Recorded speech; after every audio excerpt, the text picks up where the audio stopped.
I'm going. So, welcome everyone to our event called Why the Next Decade Will Be Immersive. My name is Quinn Tabor, and I'm with the Visual Story Network. If you have your hands, go ahead, let me just give me a little hand hold there, a little pump if you have our pumps. If you're an Oculus Go, you don't have the ability to do that. Sorry, that's maybe discriminatory. I didn't mean to do that. If you go to the next slide, DJ, that'd be great. So the Visual Story Network is this community of people around the world like you who have a heart for the kingdom and a heart for innovating, using media and story and innovation for the sake of the kingdom. You can learn more about us at visualstory.org. Next. We do three things. We help kind of the church. We train leaders in using media, story, and innovation. We build these global partnerships, including this AR/VR community. And then we also are involved in producing and equipping media resources. Next. So we're very privileged today to hear from a number of experts. Our team, our little ad hoc AR/VR team, is comprised of myself, DJ Soto, El Michelle, who you hear from, and Dr. Armstrong. If you have a real passion for the kingdom and seeing how this innovation of augmented or virtual reality can be used, let us know, and we'd love to connect with you further. Next.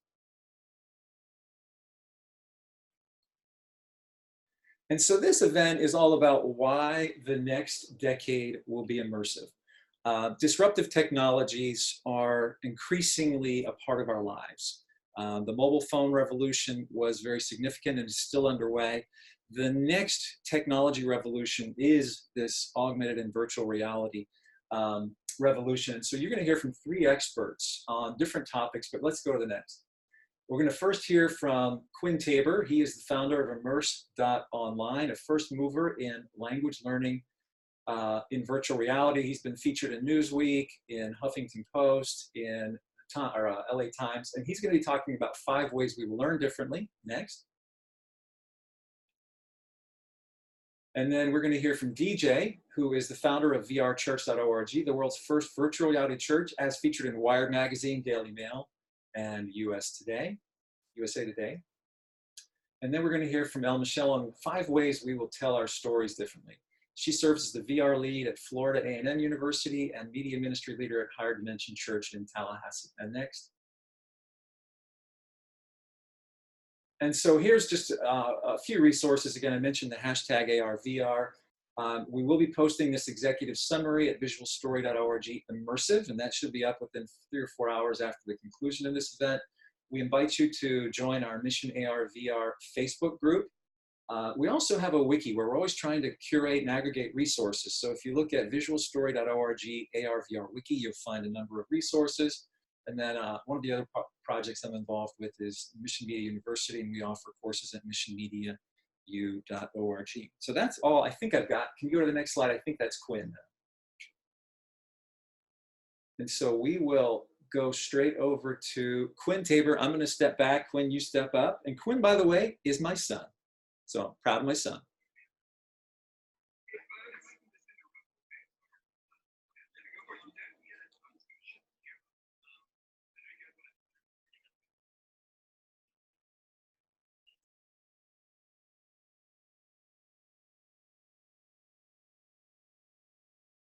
There we go. Awesome. Thanks, DJ.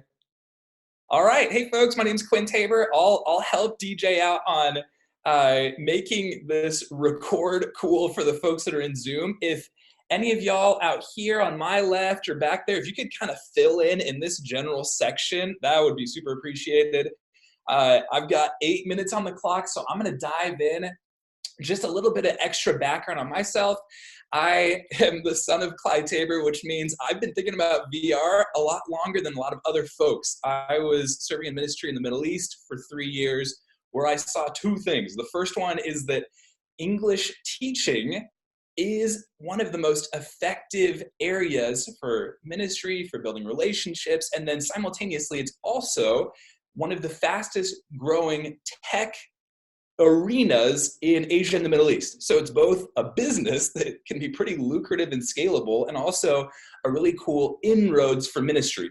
So that's a little bit of background on how I got excited about building one of the early on Skype tutoring platforms that connects American English teachers with students in Asia and the Middle East on Skype. And then because my last name is Tabor and I'm enthusiastic about VR, we are now the first and still only company that sells VR English courses to students in those target regions that I mentioned and connects them in VR in our own proprietary metaverse, which is a cool word for like a VR world.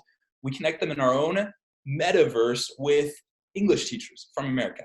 So that's what I've been doing for the last 3 years. It's been a fun ride. In light of that, I was asking the question, all right, I've got 5 things I get to share about on how learning will be different. What vantage point should I take? Should I be talking from the point of view of a language guy or maybe a former missionary? And I think the perspective that'll be most interesting is the current hat that I wear and the role that I play in the Southern California tech community is the VR guy. It's hard to make money as a VR entrepreneur. There's a lot of VCs say the VR tech landscape is riddled with corpses from the entrepreneurs that thought they had a good idea and were too early or didn't execute right. So it's hard. It's a challenging environment right now because the technology is so nascent. But those of us that have stuck around and are still finding a way to pay the bills, we meet up a ton. So if you've heard the names of obviously AltSpace, but there's probably 8 to 10 other large VR companies in LA, and we all meet up every 1 to 2 months. And we talk about this exact question right here a ton. So I'll kick us off. DJ, if you're gonna hit next slide. And you'll notice my 5 things, each are one word, and it'll be a goofy little acronym. So the first word I'm gonna focus on, and each of these words also will kind of begin a little bit more remedial and then get more advanced. So just bear with me. The first one is it's collaborative. Why did I start there? It's because one of my primary roles as a VR entrepreneur is to debunk the myth that virtual reality is isolating, right? You hear it all the time that this is gonna have people living in their family room. They aren't gonna go outside. They aren't gonna see the light of the sun. And I'm like, no. That's not the case at all. Actually, the most effective virtual reality experiences, the ones that sell the most, the ones that have the highest engagement, are the ones that are intrinsically social. They're the ones that are collaborative. Where are we right now? I'm standing next to 15, 20 people from different corners of the globe, but I have a sense of presence that is unrivaled in Zoom or any social media platform. So that piece has been a underpinning foundation for our success. Is we considered as a company, should we sell just what's called asynchronous, if you're like fancy pedagogical terms, should we sell an asynchronous English platform where you just click through and say, okay, this word here in Arabic is kirse, and that thing over there is in the hayat. That's boring by yourself. But when we stuck in a real life American English teacher in the virtual environment, that's when things really started taking off and making more sense intrinsically. So that's my first word. Next word is responsive. This one's going to be a little bit more detailed, so bear with me. Each one will. Responsive. What does that mean? This is a really hot word right now in venture capital circles, and that is, how can we tap into the affordances of VR, which is another way of saying, like, what does VR have that a computer doesn't? And in our case, that is things like detailed analytics, eye tracking. Right now, the new headsets that the R&D team at Facebook are investing into do a great job of tracking where I'm looking, how long, are my pupils dilating? And there's so much, as we could probably assume, that then explains about how I'm taking in the experience, what I'm learning, what I'm focusing on. Now let's go a level deeper. Motor tracking, how am I engaging with the environment? Haptic tracking, oh, sorry, you can stay on that last slide, DJ. Haptic tracking. Some of the professors that I work with in the kind of high level VR research are building out really sophisticated tracking mechanisms to show, am I sweating? Am I, like, when I feel this virtual catalyst or stimulant, how am I reacting? And all of that is going to be pushed into the cloud, where there's going to be these massive stores of data that then will help inform the content creators, in my case, English teaching, or you name it.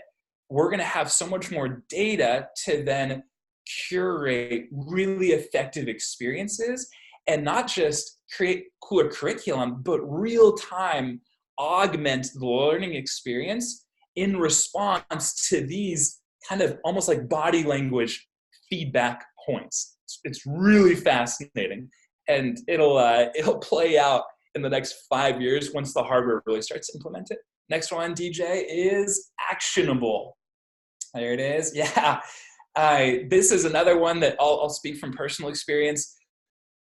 The idea of just sitting around, and I'll pick on you here, sir, just talking to one another for 5 minutes and not doing something really isn't cooler than FaceTime or Zoom or you name it, Skype. It's actually, dare I say, it's less interesting to just stare into someone's kind of bland virtual face. But the thing that is more effective is what in pedagogical circles is called task-based learning. Not rote memorization, not textbooks, not, if it's language learning, not language flashcards. It's all about how can I act on my learning in an interactive, kinesthetic way, because all of the research shows that's when learning is most effective. When I'm acting on it, when I'm moving, when I'm engaging. What are the most successful VR training companies today? They aren't teaching you how to spell. They're teaching you how to drive a crane or how to install HVAC, because that's kinesthetic. That one really obviously, intuitively requires that I do things, that I pick up the cable and put it in the right spot. Or if I'm in a crane company, how can I train what they call high-risk simulations in a low-risk environment? All of that is built around how can we make this actionable? And I think for those of you that are in spiritual communities, education communities, that's the really exciting one, is we're familiar with, let me sit in my pew and passively consume this information. In VR, you're forced to flip the script. And I hope, and I think DJ will speak to this a little bit, the VR church isn't around, let's sit in this couch. It's let's go to a virtual Capernaum. Let's go see the garden tomb together. That's where learning is truly revolutionized and much more effective. If I had more time, I'd wax eloquently about how in English learning, all of our tests that are being done by UCLA and UCI to kind of do an A/B test on our students, it's showing that our students learn more when they're doing the language, not passively receiving the language. Okay, next word is, I think it's modular. Let's see. Yeah, there it is. So this one's going to be a little bit headier, but bear with me. This is a conversation I have a lot with my fellow VR entrepreneurs, and it is the thought that education best practices today are defined by this fancy word that's thrown around a ton in VR. They're defined by their affordances, almost like what do we have to work with? What are our resources? In the case of the K-12 school where your kids are at, if they're in 5th grade, what do they have? They have a room. They've got desks. They've got a whiteboard. They have the magic ratio of 35 students to one teacher, because if there's one more student in there, it's going to be too chaotic. So they're maxing out all these resources. They've got a textbook. They've got flashcards. And then it's the teacher's job to say, okay, how do I maximize this? What makes sense? Probably a 3-month semester course with a midterm and a final. It's more college speak. At the end of the day, you can't really creatively iterate when those are your implicit affordances. I'm going to keep saying that word because it's the one that I use most in my day-to-day. Now here, we believe that VR is going to change education from top to bottom. I'm in the group of people that get paid to speak at conferences and say, hey, college dean, I'm going to put you out of business. I don't think students are going to be spending 4 years in a brick and mortar school in the year 2030. It doesn't make sense. It's really expensive and actually statistically not that effective. You need to be thinking about what the new era of education is. And it's not going to be, I go to a 4-year university and take my 2 years of GEs where I'm learning humanities and social science, and then maybe I get to my accounting degree. It's going to be, no, I'm going to dive into a modular, curated, small group led experience focused on the exact need that I have. It's not this meta. I'm starting to use a little bit of pedagogical speak, so excuse me if it doesn't make sense, but I'm not trying to create these 4-year standardized courses. In VR, the affordances are so different that now the students are going to be able to say, hey, I'm free Tuesday at 9 a.m., Wednesday at 2 p.m., and Thursday at 3 p.m. And in that time, I have this specific need. I have to post a profit and loss for Q2 for my company, or I have to do this specific medical procedure, and I want to practice. I want to learn. I want to get the best practices. Can I double down on that this is another hot word that's used, in like a need-based, just-in-time, using a lot of trigger words here, manner that will allow me to then complete the objective that's at hand? Whether I'm a nurse, a biology student, or a business person. And in light of that, we believe that it's going to be these like 10-week intensive, almost like workshops, where the entire implicit structure is flipped on its head. It's not a 4-year university diploma you're getting, where you're paying $50,000 a year and frankly getting a lot of knowledge that maybe isn't super applicable to your long-term vocation. Instead, it's need-based, just in time, and focused exactly on your career. That one I could talk about a lot. I summarized it, but it's a really hot topic that I think you guys should think about, and I'll make it practical in a second. Last word is monopolized. This is another heady one, so bear with me. Hopefully half of what I'm saying will resonate. Monopolized. Why will VR be monopolized? Shouldn't Sherman Antitrust Act from I think like the 1890s stop monopolies? Isn't that the whole conversation that's going on in DC today? The interesting dilemma that differentiates VR from SaaS, and I'm using a lot of industry speak here, is that to create a software, if you've taken a couple months of coding, booyah, you're off and running. VR is much more expensive to develop for. My company had to raise $1 million just to launch our beta.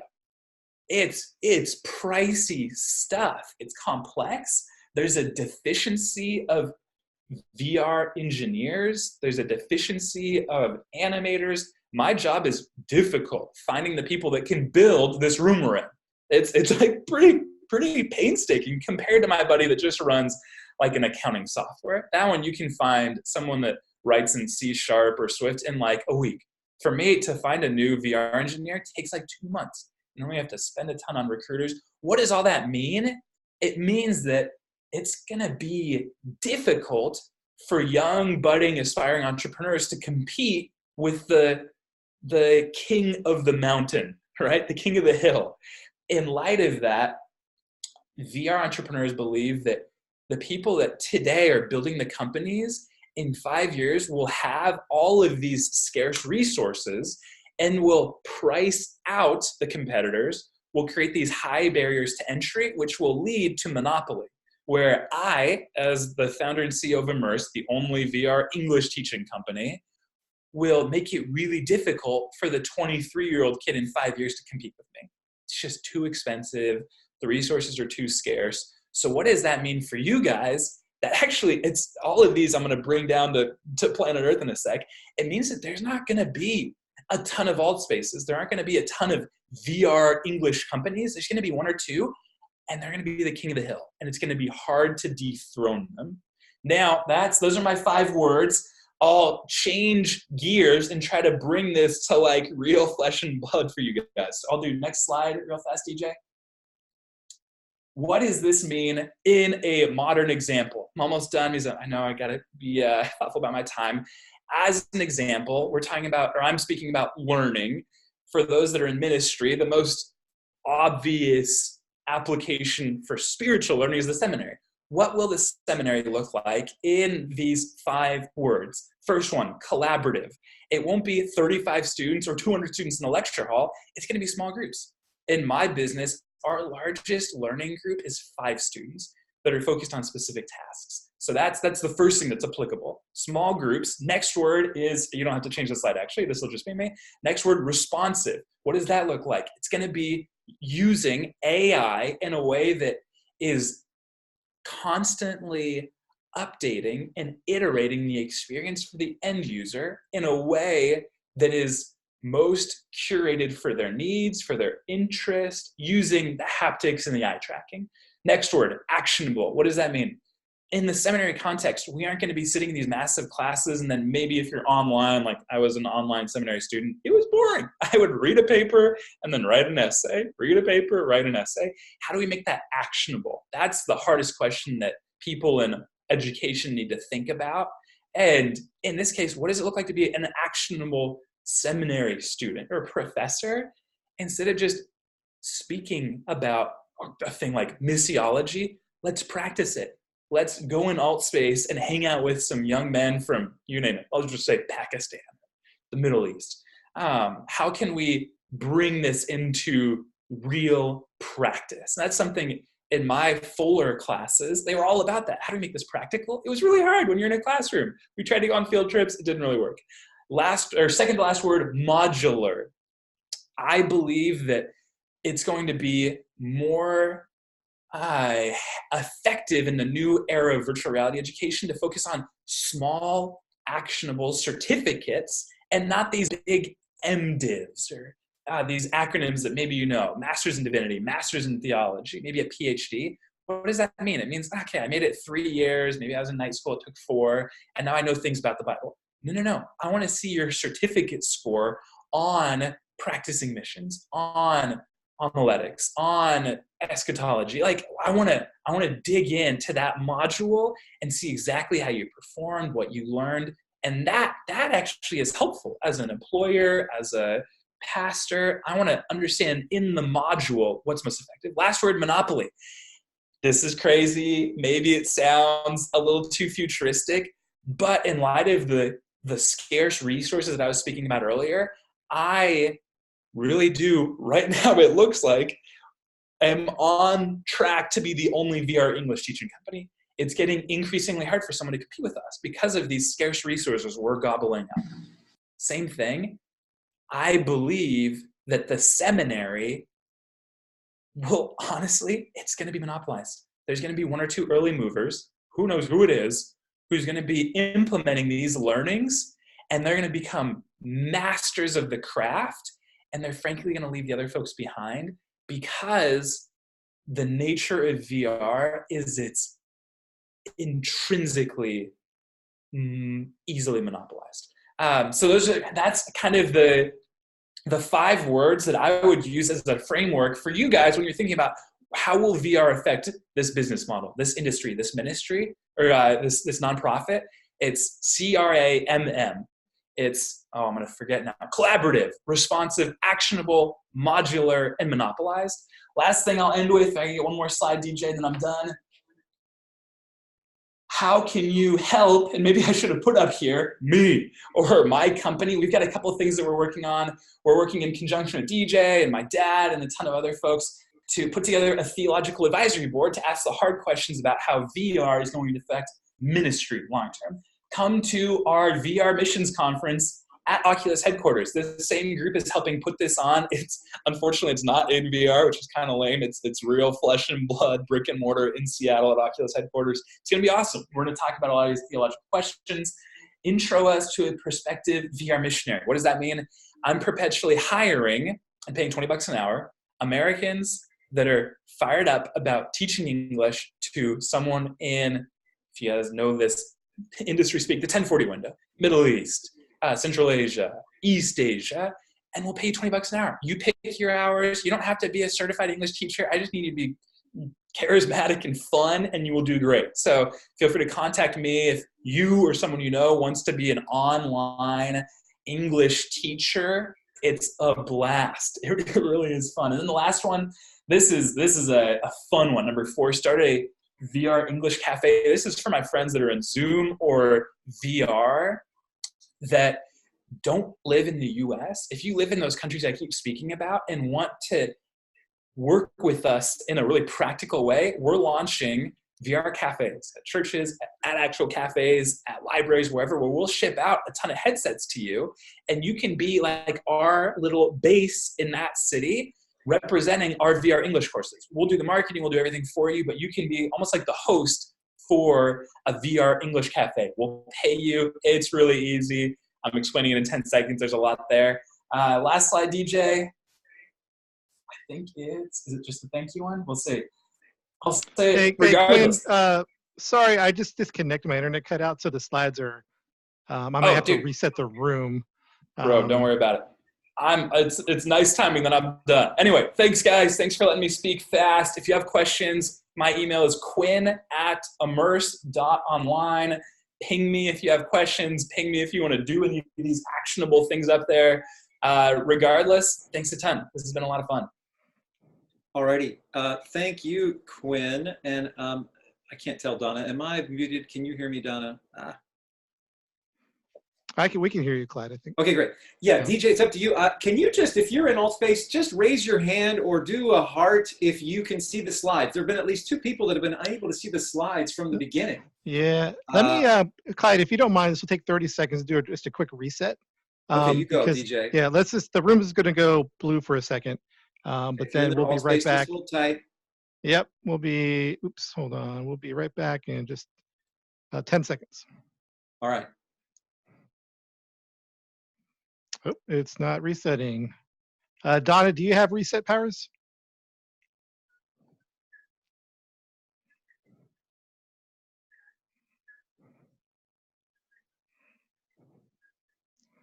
Okay. Yeah, if you don't mind trying to, yeah, there we go. We'll do a reset. Okay, it's for the folks in Zoom. Thanks for your patience. We knew this was a probability. So anyway, that was fast. Okay. All right. So let me see if there shouldn't be any slides up, right? Nobody sees slides? Not yet. Okay.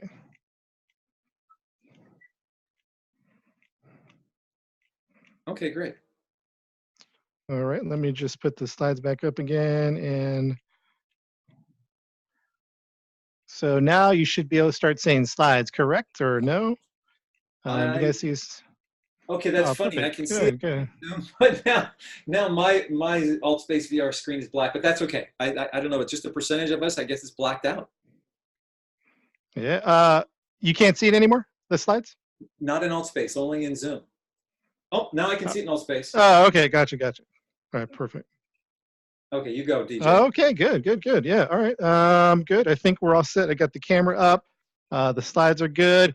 First of all, we just want to say hello to everyone in Zoom. Thanks for hanging out. We got a lot of people over there. Thanks for being part of this event. So just wanted to do a little shout out and just welcome everyone, whether you're here in virtual reality or you are in Zoom. Welcome to this event. Really excited to just talk about some things as it pertains to virtual reality and spirituality. And by the way, I just love that talk from Quinn, man. That's like a TED talk right there. We should have paid big bucks to listen to Quinn just talk right there, but I think he gave it to us for free. So we're good. You know, the one thing about virtual reality, especially for those on Zoom, you're looking at it on a 2D screen, and it's hard to convey to people that haven't been in VR how different it is. Like you're seeing it, you see the screen, you see people walking around. But for us in virtual reality, man, we're in this like 360 environment. Our reality has been replaced with another reality, and it's very immersive. It's compelling, and even right out of the gate, this is a compelling experience. And there's a sense of presence with it. You know, with the hand tracking, and it's only going to get more sophisticated. I can't even imagine 5-10 years from now what the avatars are going to look like. I've seen some prototypes of avatars that are photorealistic, face tracking, blinking. It's incredible. There was actually at Oculus Connect, a VR conference they do, Facebook does every year. They put 2 people side by side. It was a real person and their avatar that was being captured through facial recognition. And they dared you, which one is the real one? And it was hard to pick. They looked exactly alike. So can you imagine, you know, right now we're we're here on these Nintendo Wii-like characters, but 5, 10, years from now, who knows how long? Can you imagine having a complete digital photorealistic replica of who you are? Or maybe whoever you want to be. Maybe you want to be Spider-Man, or I don't know, Batman or whatever. So there's this whole world that we're just, it's a brave new world that we're just tapping into. We're just beginning to explore. I'm not even sure that we're even are going to understand what's going to happen with this technology. I mean, you think of like, the internet and computers and smartphones, how in good and bad ways it has affected us and shaped us as a culture and as a society. And the same thing is true about virtual reality. There's going to be some amazing things that are going to come from this technology. And the reason it's important, the reason I'm glad everyone's here, and I see a lot of people in Zoom, is because, I know whether your business or your organization, maybe you have you're part of a ministry, you're like, man, I just got my website set up. I just got streaming and social media and all this set up. Now, wait, there's something else coming. And so I feel the pain, right? I feel like I got it all set up. Now they're talking about virtual reality and augmented reality. But there's some exciting things that, getting some feedback from some, so let me, hold on, let's take care of that. There you go. That's helpful. So yeah, I think it's just, I think it's important for you to start thinking about it, to start exploring it, to start learning about VR and AR, and listening to talks like this, getting involved with what Quinn was talking about. It's just really important because it is the next computing paradigm. And it is only going to be a matter of time before, the form factor gets smaller. It's kind of bulky. If you're in Zoom, and maybe you see my webcam in Zoom, it is a comfortable headset. This is second generation Oculus Rift, and it's comfortable. It works really well, but it is heavy. Probably after an hour, you're going to start feeling fatigued. A lot of people wonder, wait, is VR going to be the next addictive technology? And to a certain degree, just like anything else, from Netflix to sports to whatever, there's always an addiction to be had. But VR, I don't think it will be, because after an hour, after we've done this event, you're going to want to take a break, especially if you're in VR. Like, whew, that was a lot. You just need to take a break from the new visuals and audios that's feeding into your mind. So, yeah, so I encourage you, experimenting, keep exploring. And then I want to talk about 5 ways to that we will be shaped spiritually. I'm really excited about that and thankful for Clyde talking about that as well, because I think what's important, that there's so many things that parallel what Quinn was talking about. And it's kind of affirming. And we kind of talked on the phone the other day, and I was sharing some things about how there are things I couldn't have imagined that's shaping our community and our church and our spirituality, and the way that we're learning the Bible and experiencing community. And he was affirming some of the same things about the methods and the mechanisms and the impact that virtual reality is going to have. And just a quick 30-second background, because some of you, may not heard of VR Church or who we are, but we're Virtual Reality Church, and we are a church that exists entirely in virtual reality. We have we've been growing and growing through over the past year. We have about 6 services on a Sunday, 5 services on a Sunday, multiple life groups throughout the week. And it's just hard to explain unless you've experienced it. And so what we've been journeying and discovering is amazing things. And so let me talk about some of the things that we've been discovering. And one of the things that I thought was interesting was just even my own journey about this.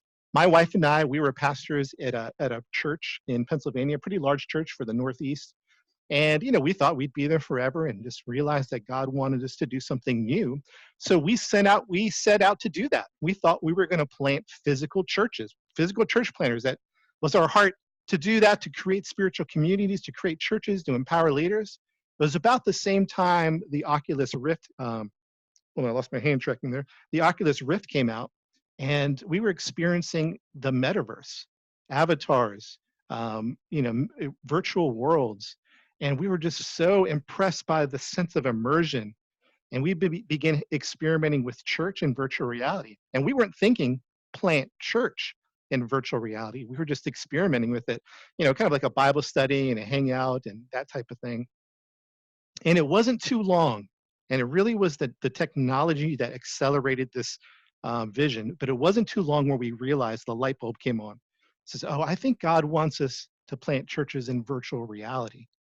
And so we shifted our lives from physical church planners into virtual reality church planners. That's what me and my wife do. That's our passion. We have about, it depends how you look at it. We have different terminology than we use in the physical world, but we have about 3 churches that we've planted over many different time zones, and we plan to plant more churches in VR. You can think of this platform, AltSpace, like a virtual city. So we've planted in AltSpace, and we've also planted in another one called VR Chat. And then it's not too much longer before Facebook has its own version of all what this is. People probably haven't seen that headline just because it didn't make, big waves, but Facebook Horizon is coming very soon, coming in 2020. So you think about VR breaking into a new level each and every year. It's just like any technology, like the first iPhone, the first computer, it just takes time for that diffusion of innovation. And it's going to be not too much longer before this is kind of a regular thing. And so what we discovered in planning churches is we've seen and talked with people, our own experience has come to the realization that, wow, there's going to be a lot of church plants in virtual reality. And for some, that's like a paradigm, like the mind is like, I can't process like just planning churches online, digitally or virtually in augmented reality. How does that even work? Well, we're at the beginning. And I hope that you would consider just like supporting and thinking about how you can get involved in these types of church plants. And I had a wise friend. He's older in years. He's seen a lot through the evangelical world globally and in the U.S. And he made a startling statement. He said, DJ, I think there's going to be more online church plants in the next 10 years than physical church plants. And it just really stuck with me. He said that like a year ago. And I've just been thinking about that all the time. And I think he might be right. I know it's hard to believe, and we're not used to that kind of paradigm or construct. We've been used to the physical dominating, but there's going to be a shift into online, virtual reality, augmented reality, and ideally, if the church rises to the task, hybrids. And I think that'll be a beautiful expression of ministry in the next 20 or 30 years. So church future is coming, it's here, and it's actually happening. And the second thing is, I think that when you dive into spirituality, maybe it's a small group, maybe it's hanging out with people, and I'll make sure to speed up. The thing that we're finding is that you're going to be reimagining the church in VR. That's what we feel and sense God wants us to do. Not replicate the church, but reimagine it. And that's one of those other things. I don't mean to make an excuse for developing that answer and saying you have to experience it, but you do. Like the 2 years that we've journeyed in virtual reality church and growing our community and life groups and church plants, it's amazing how we've just been really tasked with reimagining how we can experience church. Well, let me give you some examples. This is, I love this quote. It's from he's actually a developer in AltSpace. His name is Jimmy. His Twitter is Mankind Forward. He says the possibilities are endless because we control time and space. And he is absolutely right, because VR is a immersive sense of presence that we can have with each other, but we don't have to wait. So, for example, last night we had a prayer meeting that just happened right away. Somebody in our family, in our church family was ill, and we wanted to get together and pray with them. So it wasn't like, all right, well, let's set it up for next Tuesday or later on this week, or, we immediately were able to shift in here. We actually met in the courtyard out back, and just because VR allows you to control time and space, you're going to see how ministry can be reimagined and the power in that. Also, you're going to realize that discipleship happens in real time. So kind of going back to the prayer where, hey, we don't have to say, wait till next week, or let's catch up some other time, or, let's gather some people. As we interact with people in VR, as we meet with them, as they join our church community, we are realizing the accelerated, I don't mean to shorten the preciousness of what discipleship is, but we're realizing discipleship is almost accelerated because things are happening in real time and because we control space and time. And then one thing, and this kind of links to what Quinn was saying, is that we've seen just spiritual growth because of the tactile experience that we have in VR. I rarely give messages from the stage here. We'll actually go, there's a building over there, it's almost like a movie set, and we'll build sets. The Sea of Galilee, we'll walk through the tomb and climb climb Golgotha. And what spirituality is for us in sermons and in the Bible is experiencing it. It's tactile. I heard this quote that says the information age is coming to a close and the experience age is here, and that's VR and AR. And I've seen growth from new believers, people that they didn't grow up in the church, they're not the church, they're new, and they're interacting with the Bible at a rate that's just astonishing to watch. And the tactile nature of experiencing the scriptures, I believe, is creating a deep imprint that we have never seen before. So those are some thoughts that I want you to think about. I'm really inspired by what Quinn was saying because, one of the things people ask us is, what's next for VR Church? Well, we're going to continue to plant in virtual reality in these virtual cities. We're going to continue to disciple and grow. And then we also, hey, Quinn, we're going to be launching a virtual reality seminary here in 2020. So I'd love to talk to you more about that. VR Seminary is coming because we've just been growing so much and we need a mechanism and capture them for leadership. And I was soaking in what you were saying about you were like being prophetic about that VR seminary thing. And so I'm soaking up some of that stuff. But anyways, thank you so much, everyone. And yeah, I'll hand it over to Claude.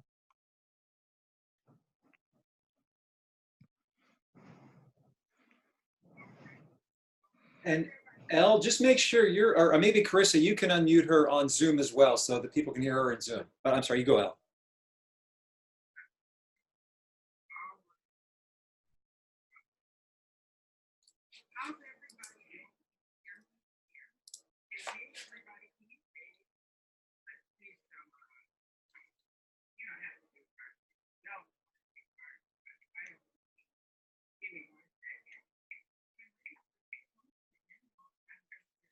Really cool.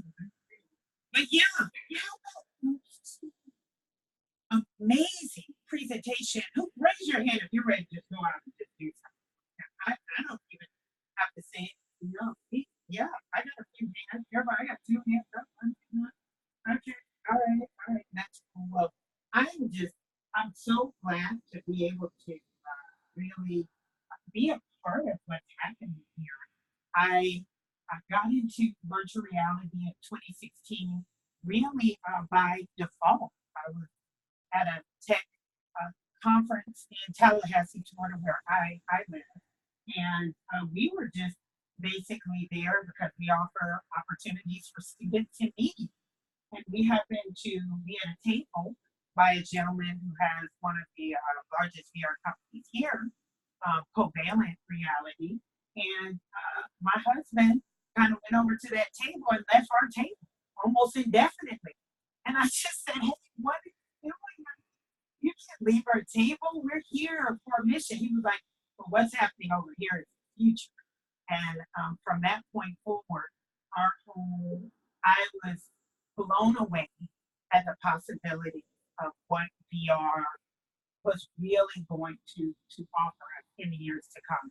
And since then, my main heart of what I do is I'm a storyteller. I'm a former news anchor, reporter. I turned Jesus Christ publicist.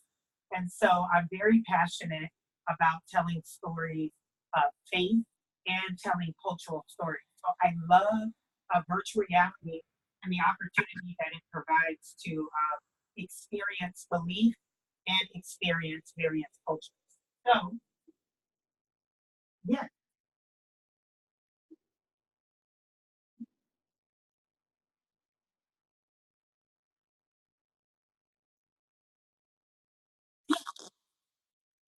How about now? Is that a little better? Is that a little better now? Kinda?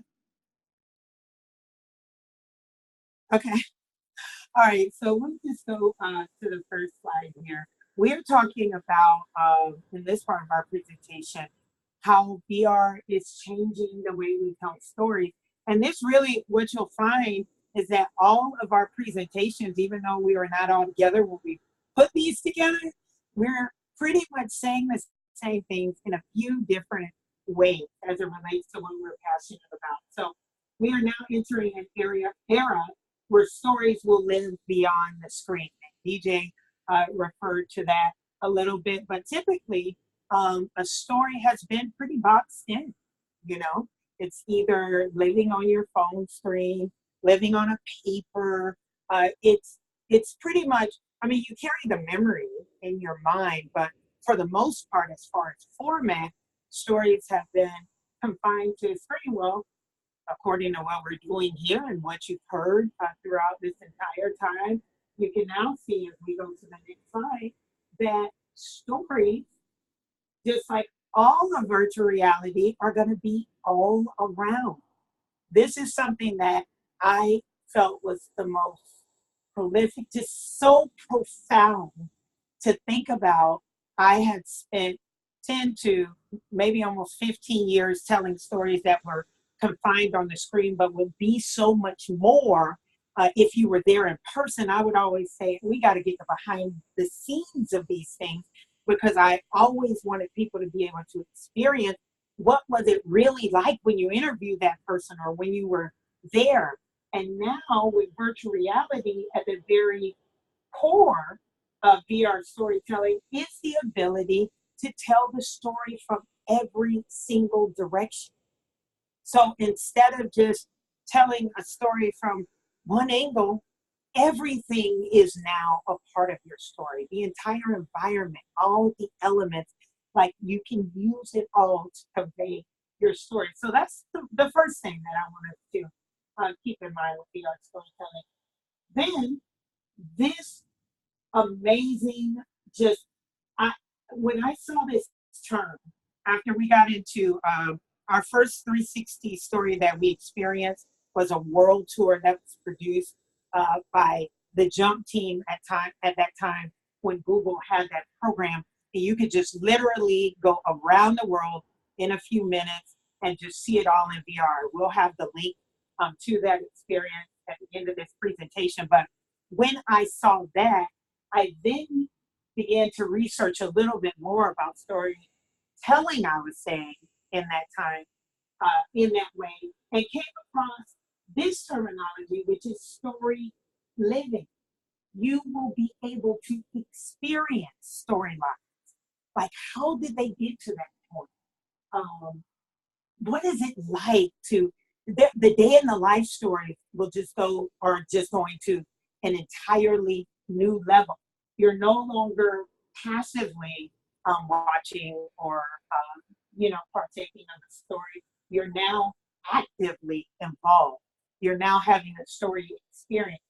And one of the first stories that I experienced in this way was something that was produced by a platform within that showed a food drop and what it felt like to just have to wait on your food to drop out of a plane. I'm telling you, if missions is your thing, if serving the world is your thing, if just being able okay, thank you, Claude. If just being able to connect with those who might be in hardship or not. I also watched the LeBron James story and was amazed at that.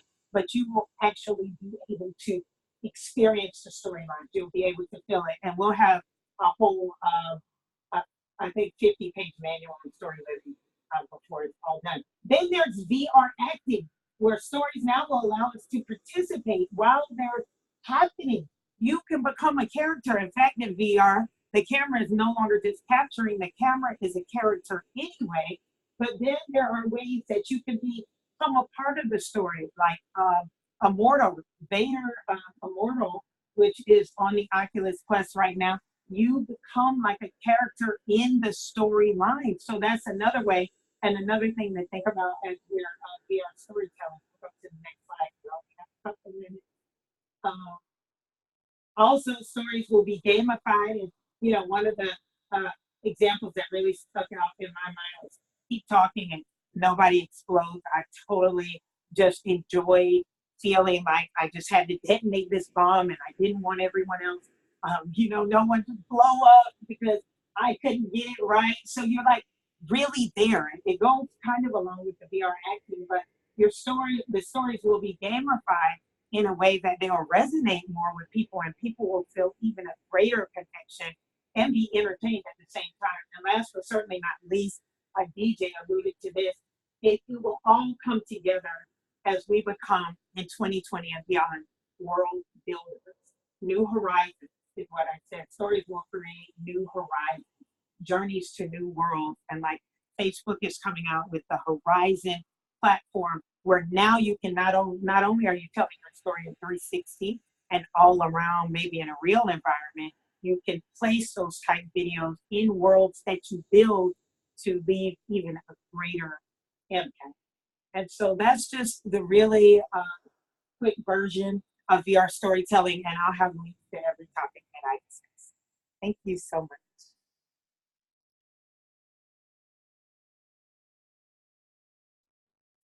Thank you. I think everybody can hear me. To our presenters. So we've only got a minute here, but I don't know if our presenters can stay. We will officially end this session here. Let me move up a little bit here in just at the top of the hour. But if anybody wants to stay around and hang out, if our presenters are able to stay for a few extra minutes, we would love to respond to any comments or questions that you might have. So let me just do this with some wrapping up announcements. Again, I'll send out an email, so you'll get the summary, but if you want to look, we'll have the executive summary with the recording will be available shortly. We'd love to hear from you. We will be doing events. We'll add you to our list, so you should receive something from us every couple months, just little updates. Here's what's happening. Go to the Mission AR/VR Facebook group and stay connected. And so I know that we're approaching the top of the hour, so feel free to leave, but if our presenters can stay a few extra minutes, both in Zoom, you can either unmute there or in the chat, or here you can unmute yourself, raise your hand, and just shout out a comment or a question. And let me just ask our presenters. Quinn, are you able to stay? And DJ and Elle, are you able to stay a few extra minutes? Okay, DJ, you are not amplified, I don't think. Our presenters are not all amplified, so I couldn't hear you. Anyway, all right, so let's just go with this. I'm looking, and raise your hand. There's a hand, I see a hand. Go ahead, and that is my good buddy Vance. Vance, go ahead and unmute and ask a question. And I will have to repeat it into Zoom so people can hear it there, but go ahead.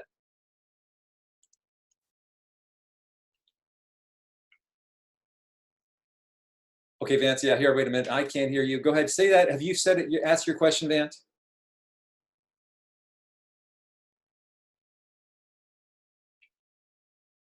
Vance, I think for some reason, I'm unable to hear you. Quinn, do you have any suggestions?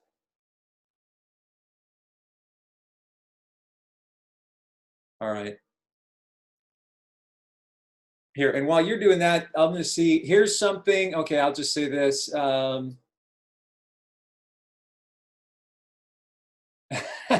We got a compliment from Steve. Nice job juggling a lot of plates at one time. Thank you, Steve. Yes, of course. And then, yeah, EMDC is offering a VR track if you happen to be a VR EMDC attender. Anybody else comments in Zoom? Unmute yourself, or in VR, or Vance, if you're ready to go. The floor is open.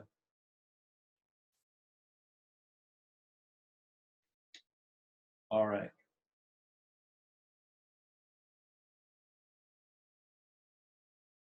Anyway. And Elle, you may want to also amplify just in case the question comes your way. I can't necessarily hear all the presenters. Yeah, anybody in Zoom want to have a comment or a question? I hear you, Elle. All right. Well, if that's the case, I am going to begin to wrap us up. All right. Well, then let me do this. A big shout out. Okay, here's one. Okay, Vance is having problems with this mic. Fair enough. Sorry, Vance. Anyway, we're super grateful to our presenters, Elle Michelle, DJ Soto, Quinn Tabor. Big props, major shout out to our team. Behind the scenes, we've had Donna McTaggart in, I think, Ottawa, and then Carissa Sheehan down in Alabama helping us. So it does kind of to do something like this, where, as I said earlier, we're combining two worlds. We've combined the Zoom world with the world of AltSpace VR. And I think for the most part it worked. Sorry, Vance, that there's always some technical issues, but no major meltdowns. We had to do the reset on the slides, but that was better than I expected. So for that, I'm grateful. And then I will just close us out in a word of prayer. Lord, we honor you, bless you, thank you for your kindness, grace, and mercy, and worship you, and pray that we would not worship these tools, we would use them so that we could worship you and lead others into worship with you. So Lord, let that be the end, so that your name is lifted up to the ends of the earth, so the nations will be glad. We pray in Jesus' name. Amen. All right, I'm going to hit my stop record button on Zoom, and